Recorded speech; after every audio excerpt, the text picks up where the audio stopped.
roadway locations, but almost none of our rivers are mapped using leading-edge mapping techniques. Till now.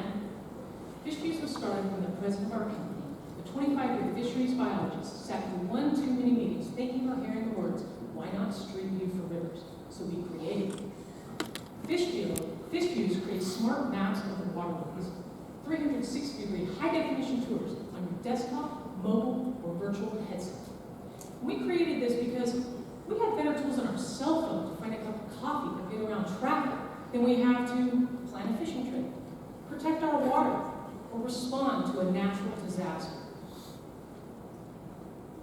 Here's how we execute.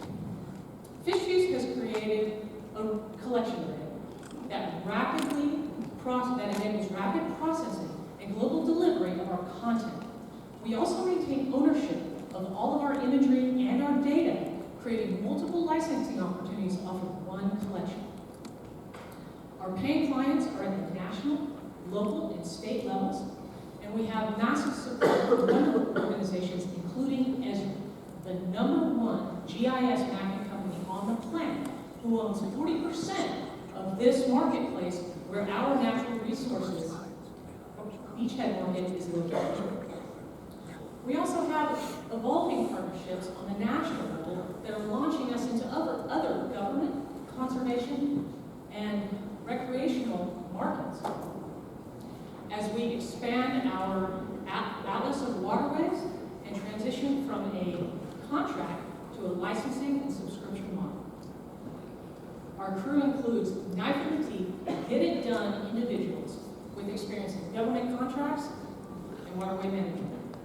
Get in the boat. What are your questions? Thank you.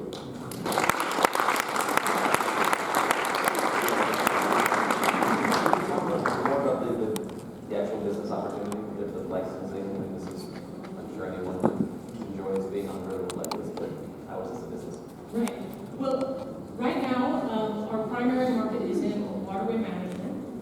So we have customers on tourism and waterway management, where we go out and we collect the miles for them on contract. But we maintain the ownership, so we can license it to any other place that we want, which can include marketing, recreation, fishing apps, any of those. How big are those markets as you kind of look at that? Oh gosh, okay. Well, as we know, EPA is getting cut. So on the government side of things, right now the budget line is $7 billion for waterway and environmental mapping. However, local and state governments spend almost $100 billion every year getting clean drinking water to constituencies. Additionally, the fishing market is a $42 billion a year market, and that's where you see the power players like Lowrance and Hummingbird and other fish finding companies that don't currently have this kind of information on their book. And when you look at this information, what does it allow your customers to do that some of these existing players don't? Oh, absolutely. It does a number of things. For one, the scientists are very interested in habitat and habitat management, specifically the riparian corridor, which is where the water and the ground meet, and the health of that place right there. One of our huge markets is up in Washington, where the salmon habitat are being intensely studied, and a lot of resources being pointed at maintaining their habitats. So that's one side. Also, on the other side, you have your fishermen. The more information that they can get about what the bottom looks like, what the surface level looks like, what the temperature is, all the data that's incorporated into a fishing tour enhances their ability to catch fish. In fact, we're working with Bassmasters right now because there's a tournament down in Conroe out by Houston here in a couple of weeks, and we're working to get FishViews up on their website here this coming week. So tell me what's involved in getting the data, how expensive that is. Rivers change. I mean, they change weekly. So how does that, you deal with that? Well, yes, rivers generally keep a similar path unless there's a major event. also, we contract out our rig in a couple of ways. One, we can contract to our guides who go out there and collect data for us, but we also are licensing out our collection to organizations who are on the water all the time. And then we get paid to process the data that they're collecting. Then we license it back to them, and we can also license it to other organizations. And talk about the cost structure. Right now, we're on, for our first sale of a section of the waterway, it's a 4x return. And then on cost of goods sold, and then on the second sale of the same waterway, it's a 60x return because it costs a lot more to actually go down the river than it does to process it. How do you find your customers? Or how do your customers find you? Well, that's one of our challenges right now, is getting people to know who we are. And we are working on our marketing budget to get our name out there. But for our primary customers right now, one of our founders was a 25-year fisheries biologist up in Washington State. So he walks through the door and we get exactly who he is because he has a great reputation. So how do you replicate him? How do you make it more just not relying on his reputation? I know you're trying to work it out now. No. But where's the thought process? Absolutely. The thought process is with Esri. Yes, ma'am. Esri is, if anybody knows GIS, they have heard of Esri. I know global information system. So by being an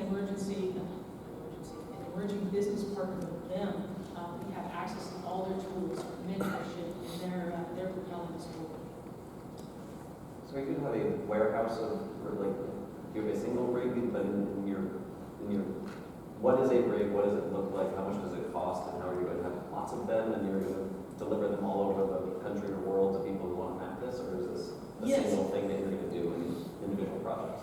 Right. The great thing about that is the majority of the pieces that come together to create a rig can be purchased off the shelf. And then we have a proprietary information magic box that brings all the information from in the water, above the water, over the water, and it brings it all together. And then we process it and publish it. Is there any, do you need to own and control that rig? You know, so Google self-driving, you know, not just the Google mapping, everyone's seen the cars, they have the spinning thing at the top, and they go around and take the cameras, sorry, not spinning, but they have the cameras that document the roads, right?